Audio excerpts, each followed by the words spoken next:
Amados irmãos, a paz de nosso Senhor Jesus Cristo. Queridos, vamos iniciar um ensino de geografia bíblica, propriamente dito, abordando já de início o tema mais polêmico vivido pelo mundo atualmente. Trata-se da guerra de Israel contra o grupo palestino extremista chamado Hamas, que atualmente domina a cidade de Gaza. O nosso estudo de hoje vai ser fixar a origem desse confronto milenar e no porquê, enfim, que essa região chama-se Palestina. Qual a origem do nome Palestina? O nome Palestina tem origem no nome Filistia, palavra que descrevia a terra habitada pelos filisteus. E quem eram os filisteus? Os filisteus foram descritos como sendo provavelmente os maiores vilões da Bíblia. Provavelmente originários de Creta. Eles chegaram em Canaã no século XII a.C. Muitos anos de conflito se seguiram antes que a sua civilização desmoronasse. Isso ocorreu por volta de 640 a.C. E com isso se deu o desaparecimento dos registros históricos e arqueológicos. Mas, pelas informações que temos, acredita-se que os filisteus vieram originalmente da ilha de Creta e, por serem uma nação marítima, controlavam todo o mar Egeu. Essa é a razão pela qual os historiadores chamavam eles de os povos do mar, devido a esse seu domínio marítimo. Isso explica por que a Filistia original tinha tanta linha costeira. O nome filisteu vem da palavra hebraica Filistia, e de onde vem a palavra moderna Palestina. Esse nome, Palestina, foi dado pelo imperador romano Adriano, que viveu nos anos de 76 até 138 depois de Cristo. Após ele ter sufocado a segunda revolta dos judeus, liberada por Bar Kokhba, no ano 135 depois de Cristo, Adriano mudou o nome da província romana, que até aquele momento se chamava Judéia, ele mudou para Síria-Palestina. O nome dos filisteus refere-se mais à sua localização geográfica do que à sua origem étnica. Ou seja, eles receberam esse nome, filisteus, por habitarem a Filistia. Foi assim que a terra ganhou esse nome. Assim como chamamos aqueles que vivem na América de americanos, chamamos os que vivem na Palestina de palestinos. Hoje, nessa mesma região, eles se autodenominam palestinos, embora os atuais moradores dessa região não acreditam que sejam parentes dos antigos filisteus, porque praticamente eles desapareceram da face da terra. Porém, a inimizade e as guerras que persistiram através dos séculos tem a sua origem dos conflitos territoriais desde a época dos filisteus. Quando o povo de Israel, após a peregrinação no deserto, depois que saíram do Egito, por volta do ano 1406 a.C., quando eles chegaram na fronteira de Canaã, eles travaram várias batalhas com os filisteus. Isso durou por cerca de 400 anos, desde a invasão israelita de Canaã, que começou nesse ano de 1406, até a expansão das fronteiras de Israel sobre o reinado de Davi, por volta do ano 1000 a.C. As cidades costeiras do sul, como Gaza, Gat, Asquelon, Asdod e Ecrom, se tornaram fortaleza dos reis filisteus. Os filisteus, assim como os fenícios, que habitavam a planície costeira mais ao norte, em torno de Tiro e Sidom, como nós já dissemos, eram povos do mar, que haviam navegado através do mar Mediterrâneo, Chipre, Creta, que naquela época era chamada de Caftor. Pode ver isso lá no livro de Amós, capítulo 9, versículo 7. Eles passaram também pelas ilhas do Peloponeso, no mar Egeu. Como eles eram aliados a superpotências, como o Egito, a superpotência local, os filisteus usaram uma arma que para eles na época era muito recente, que eram as carruagens de ferro. Para que isso? para eles defenderem a Via Maris, que era uma rota comercial altamente lucrativa que ligava toda a região ao longo da planície costeira que se estendia desde o Egito até a Mesopotâmia. Enquanto que os israelitas conseguiram conquistar a maioria das cidades-estados, mas somente na região montanhosa central de Canaã, onde esse terreno favorecia os ataques surpresa e combates corpo a corpo. Eles tiveram menos sucesso em derrotar os reinos da planície costeira do Mediterrâneo. Aqui, nessas planícies costeiras do Mediterrâneo, os filisteus eram tecnologicamente mais avançados, porque mobilizavam seus carros velozes para proteger as cidades prósperas. Você pode ver isso em Josué 13, do versículo 1 até o 3. Essas cidades prósperas já existiam no território dos filisteus muito antes de Abraão chegar ali. O primeiro contato com os filisteus que é narrado na Bíblia foi com Abraão, antes mesmo de existir Israel. Na época de Abraão, os filisteus já existiam há muito tempo na região de Canaã. Eles já tinham um reino estabelecido quando Abraão os encontrou. Pode ler isso em Gênesis, capítulo 20 até o capítulo 22. Em Gênesis 26, a partir do primeiro versículo, conta histórias semelhantes, mas já acontecendo com Isaque, o filho de Abraão. E relata o seguinte: havia fome na terra, além da fome anterior que houve nos dias de Abraão. E Isaque foi a Gerar, a Abimeleque, que é o rei dos filisteus. Naquela época, Israel ainda não existia, pois Israel é o neto de Abraão.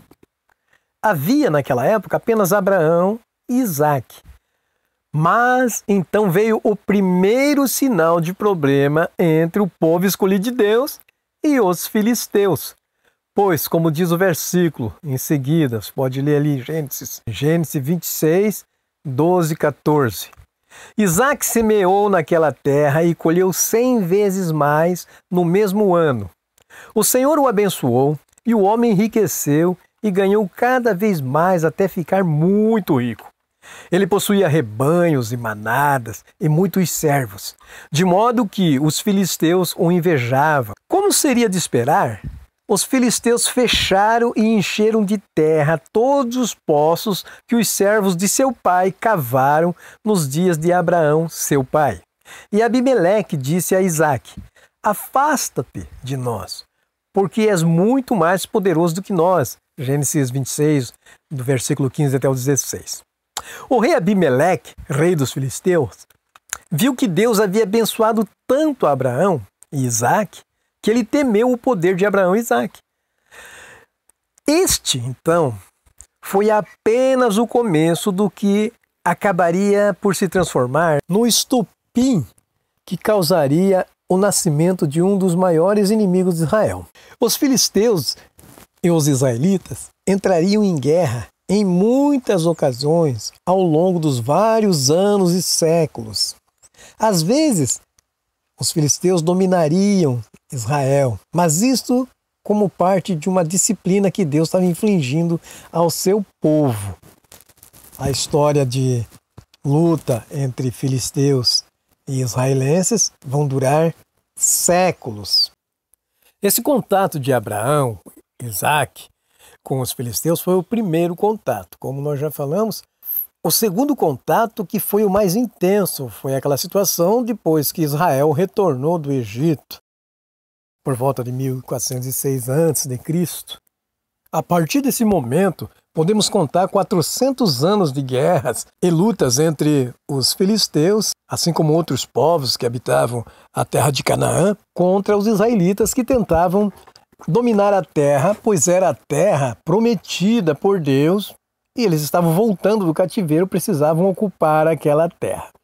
Nessas inúmeras batalhas que houve, narrada principalmente no livro de Juízes, que foram aqueles homens separados para se levantar contra os povos que subjugavam Israel, uma das mais empolgantes histórias, uma história romântica, envolvendo os filisteus e os israelitas, é a história de Sansão, narrada no livro de Juízes, no capítulo 13 até o 16. Durante o tempo dos juízes, os israelitas e os filisteus frequentemente entravam em conflito. Com os filisteus, muitas vezes se tornavam dominantes, exigindo a subserviência dos israelitas. Eles eram os dominadores.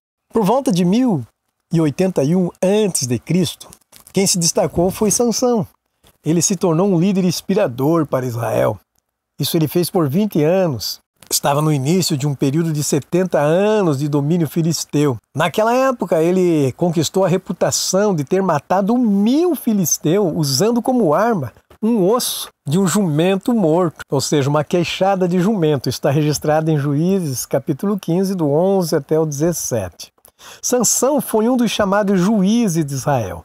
Logo no primeiro período do seu estabelecimento nas terras de Canaã, que modernamente chamamos de Palestina, Sansão começou a sua saga contra os filisteus numa cidade chamada Timna. Está em Juízes 14. Uma grande cidade que era um centro comercial dos filisteus. Os habitantes de Israel conviviam entre as cidades dos filisteus. E Sansão, logo no início de sua jornada, já começou a frequentar essas cidades, que Sansão conheceu o amor da sua vida. Então ele conheceu o amor na cidade de Timna e acabou morrendo na capital da Filistia, a cidade de Gaza, onde estava o templo de Dagon, deus dos filisteus. Juízes 16 e 30. Cerca de 50 anos depois, por volta de 1024 a.C., os filisteus lançaram um grande ataque contra os israelitas no local que ficou conhecido como Ebenezer. Os israelitas sofreram uma pesada derrota e a Arca da Aliança, o objeto mais sagrado dos israelitas, foi capturado pelos filisteus. Depois de trazer morte e doença para os habitantes das cidades de Asdod, Gat e Ecrom, a Arca da Aliança acabou sendo devolvida aos israelitas. Você vai encontrar essa história em 1 Samuel, no capítulo 4, do versículo 1 até o versículo 11. E também o capítulo 5, do versículo 1 até o versículo 12. A história das guerras entre israelitas e filisteus parece se aproximar do seu ápice no momento em que entra em cena Davi e Golias. Muita gente acredita que o começo do fim para os filisteus ocorreu depois que Davi derrotou o gigante Golias. Na verdade, as guerras entre os filisteus e Israel só começaram a esquentar durante o reinado do rei Saul e do rei Davi. Mas nos seus últimos anos, Davi quase conseguiu extinguir os filisteus. Pelo menos a sua capacidade de fazer guerra com Israel foi grandemente diminuída. Eles enfraqueceram bastante. Depois que Davi consultou ao Senhor Deus sobre se ele deveria subir contra os filisteus, e o Senhor respondeu para ele que sim. Você pode conferir essa história em 2 Samuel 5, no versículo 25, em 2 Samuel 8, versículo 1. Davi fez como o Senhor lhe ordenara e derrotou os filisteus desde Geba até Gézer. E Davi derrotou os filisteus e os subjugou, e Davi tirou Meteg-Ramá das mãos dos filisteus. Mesmo depois dessa derrota dos filisteus, eles ainda continuaram a ser uma pedra no sapato de Israel por muitos anos. O livro de 1 Samuel menciona os filisteus 100 vezes, mas quando você chega no período do livro de 2 Samuel, isso cai para apenas 24 vezes, mostrando que os filisteus estavam lentamente sendo reduzidos a nada. Somente anos mais tarde, quando foi instaurada a monarquia unida, os israelitas começaram a ganhar vantagem. Mas isto só depois que o filho do rei Saul, o Jonatas, derrotou um exército filisteu na passagem de Micmas. Está em 1 Samuel, capítulo 13, do versículo 2 até o 7, e também no capítulo 14, do versículo 1 até o 23. Pouco depois desses eventos, Davi matou o campeão dos filisteus, o gigante Golias, Golias de Gate, com um tiro de funda. Em seguida, decapitou ele e com a própria espada do guerreiro filisteu, ele cortou a cabeça, né? O exército israelita perseguiu os filisteus e colocaram eles em fuga até a cidade de Gate, até eles chegaram nos portões de Ecrom. Toda essa história maravilhosa que ficou marcada, você pode encontrar em 1 Samuel, capítulo 17, no capítulo 1, versículo 1 até o 52. Quando os filisteus mataram Saul e o seu filho Jonatas no Monte Gilboa, isso aconteceu por volta do ano de 1011 a.C., Davi finalmente foi ungido rei de Judá. Você pode encontrar essa história no livro de 1 Samuel, capítulo 31, versículo 1 até o 10, e 2 Samuel, capítulo 2, do versículo 1 até o 4. Davi foi capaz de estabelecer um reino forte, porque o Egito, cuja capital nesse período estava em Amarna, era um império militarmente fraco.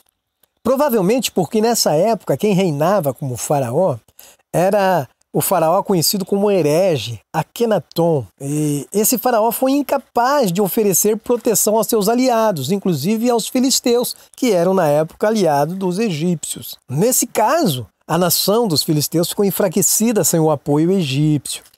E nos anos seguintes, Davi conseguiu derrotar completamente os filisteus e estendendo seu reino. E também a autoridade dele para os reis vizinhos. Até que ele atingiu, o reino de Davi, né, atingiu o rio Eufrates. O filho de Davi, Salomão, completou então a queda definitiva dos filisteus. Quando ele casou com a filha do faraó egípcio, em 970 a.C., está lá em 1 Reis, capítulo 3, versículo 1. Ao fazer uma aliança bem-sucedida com esse faraó, Israel assumiu um papel de aliado do Egito. Aí a coisa mudou de figura.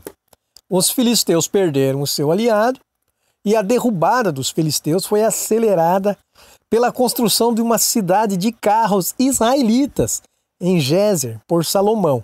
Isso aconteceu em 947 a.C. Os filisteus mantinham a autonomia no local porque tinham carros de guerra.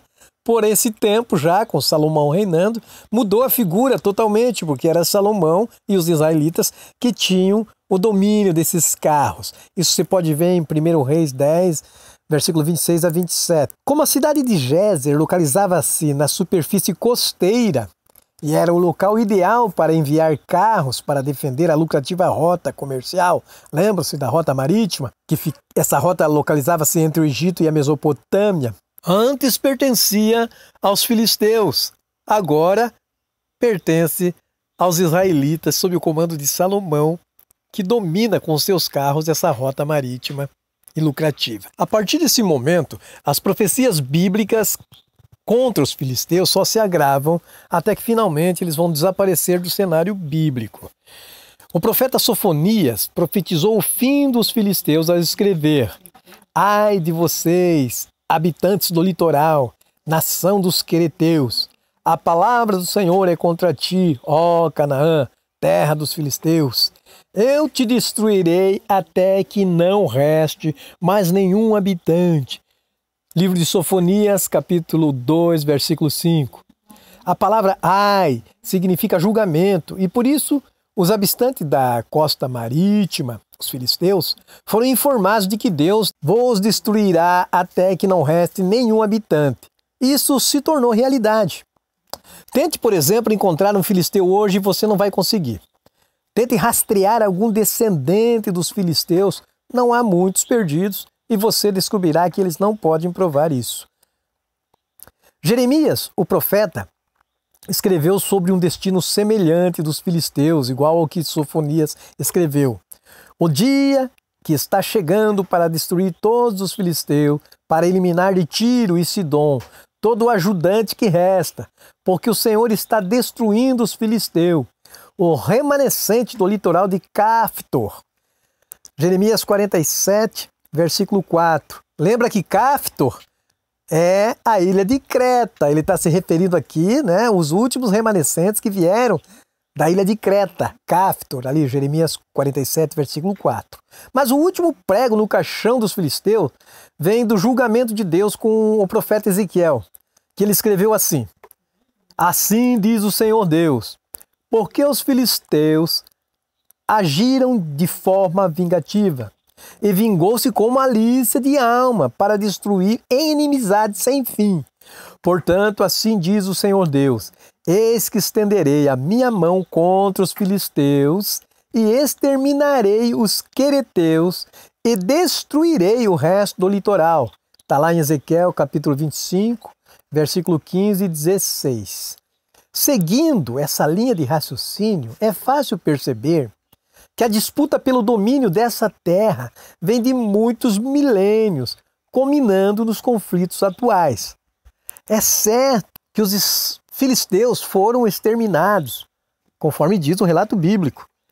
Mas o nome filisteu dá nome à Palestina. E é incrível que eu não sei se é baseado nesses versículos que atualmente Israel prometeu exterminar os palestinos integrantes do grupo Hamas.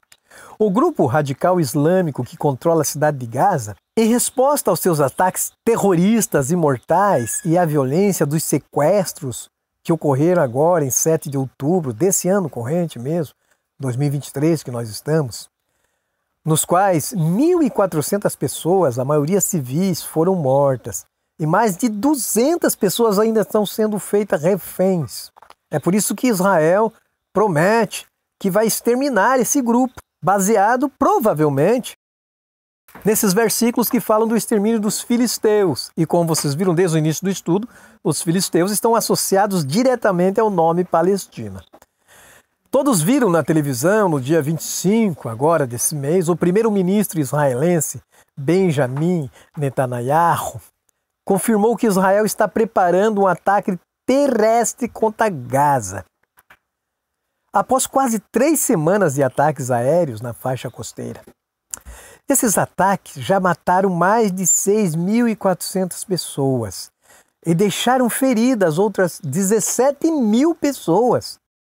Isso foi dito ao jornalista pelas autoridades de saúde que controlam a faixa de Gaza, pelas autoridades que estão sob o domínio do Hamas. O Ministério da Saúde palestino, em Ramallah, confirmou esses números e todos podem ver pela televisão. Exatamente 50 anos depois da Guerra do Yom Kippur, aquela guerra que começou com uma invasão surpresa por parte do Egito e da Síria, os militantes palestinos do grupo Hamas lançaram um novo ataque no sábado, dia 7 de outubro. Esse ato covarde e inesperado aconteceu durante um feriado judaico, ou seja, no feriado de Yom Kippur. As tensões estão aumentando e, recentemente, na faixa de Gaza, as proporções estão chegando a formas tamanhas que nem o Hamas imaginava. Esse grupo islâmico, Hamas, que governa a cidade de Gaza, nem ele, nem Israel queriam que essa guerra atingisse essa escala toda. O grupo Hamas, no entanto, planejava uma operação sofisticada e coordenada, só que a coisa tomou proporções enormes. Na manhã de sábado, de outubro, dia 7, uma intensa sequência de mísseis foi lançada, atingindo lugares distantes de Gaza, como a cidade de Jerusalém e até a capital Tel Aviv. Os combatentes palestinos entraram no sul de Israel, por mar, por terra e por ar. Os combatentes mantiveram cidades e postos militares israelenses sob cerco durante horas, mataram centenas de pessoas e levaram mais de uma centena de civis e soldados israelenses como reféns para a cidade de Gaza. Mas como vimos, nem naquele tempo, milhares de anos atrás, até os dias de hoje, não tínhamos visto um horror com essa magnitude, essa tamanha covardia, essa desproporcionalidade dos ataques dos terroristas e das ofensivas de Israel.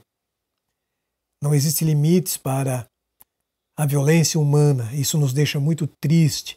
Apesar de, como estudantes, estarmos analisando os fatos históricos e geográficos, não deixamos de nos entristecer muito com os acontecimentos na cidade de Gaza e em Israel.